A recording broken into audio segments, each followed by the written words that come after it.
Bonjour à tous et bienvenue sur cette nouvelle vidéo de Hacker de croissance. Aujourd'hui, je vais vous parler de qualification des leads.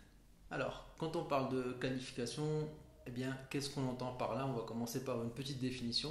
Donc, quand on parle de qualification de lead, eh bien, ça consiste à récupérer le plus d'informations possible sur ce lead pour ensuite pouvoir utiliser ces informations-là pour nous aider à la conversion et à optimiser le retour financier sur ce lead-là ou finaliser des ventes et des choses comme ça.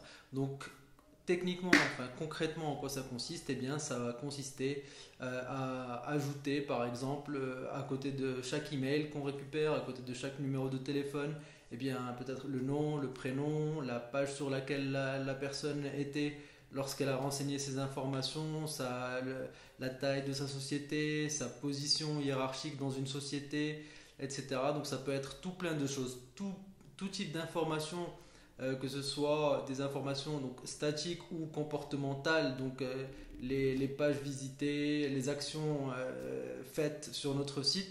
Eh bien, toutes ces informations-là, on va essayer de les relier à cet email pour ensuite pouvoir les utiliser à notre bénéfice.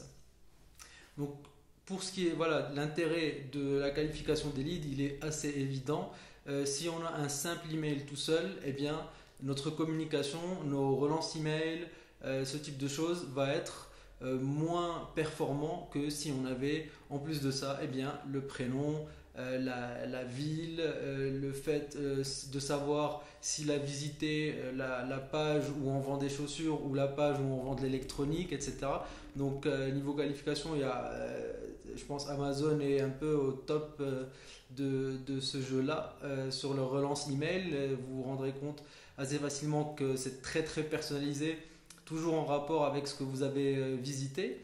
Donc c'est un peu pas du retargeting, mais en quelque sorte aussi via email. Donc on se rend aussi compte que maintenant au niveau technologique, eh bien, les Mailchimp commencent à être un petit peu en retard par rapport aux technologies plus récentes. Donc on a Vero, on a d'autres technos comme ça qui permettent eh bien, d'envoyer des emails pas en forme de newsletter, mais plutôt sous forme de, comment dire, eh bien de one-to-one en fait, directement selon l'action qu'on a accomplie sur le site, selon les pages qu'on a visitées, etc., selon les informations qu'ils ont sur nous, donc eh bien, on va recevoir des emails différents et là, la qualification des leads prend toute son importance. Je vais donner quelques exemples qu'on connaît tous pour que ça soit bien clair. Si par exemple vous vous êtes déjà rendu sur un site d'un service, d'un SaaS par exemple, et que vous cherchiez à accéder à la démo de ce software et que vous vous retrouvez en face d'un formulaire de demande de démo. Donc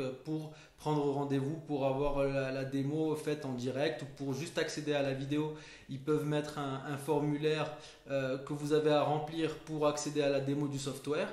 Et bien généralement, ça c'est un formulaire bien de qualification du lead. Non seulement ils veulent prendre notre email, mais aussi vous remarquerez qu'ils nous posent des questions du type quelle est la taille de votre société, combien d'employés vous avez, quelle est votre position hiérarchique, est-ce que vous êtes le CEO, est-ce que vous êtes product manager, etc.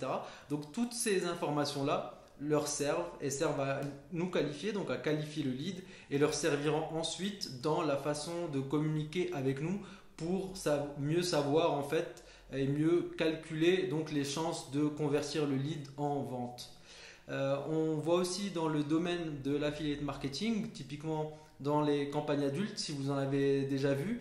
Donc vous voyez combien de questions sont utilisées sur les landing pages. Donc on arrive, eh bien, quel est votre âge, est-ce que vous êtes un homme ou une femme, est-ce que vous préférez les femmes comme ceci, comme cela, grandes, petites, etc.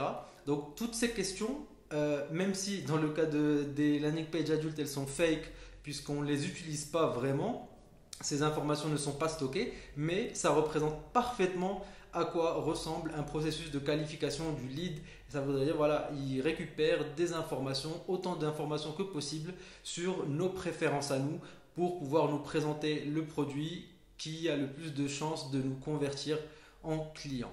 Voilà. Donc voilà, c'est un concept assez simple. J'espère que ça a éclairci tout ça pour vous. Si vous avez des questions, bien sûr, et bien si vous êtes sur le forum, n'hésitez pas à poser vos questions comme d'habitude. Si vous regardez cette vidéo sur YouTube, eh bien, pareil, tous les commentaires sont les bienvenus. Vous pouvez visiter le forum, le lien est dans la description. Et vous pouvez aussi vous inscrire donc à ce channel si vous voulez continuer à avoir des vidéos comme celle-ci. Je vous remercie et je vous dis à la prochaine vidéo. Ciao, ciao.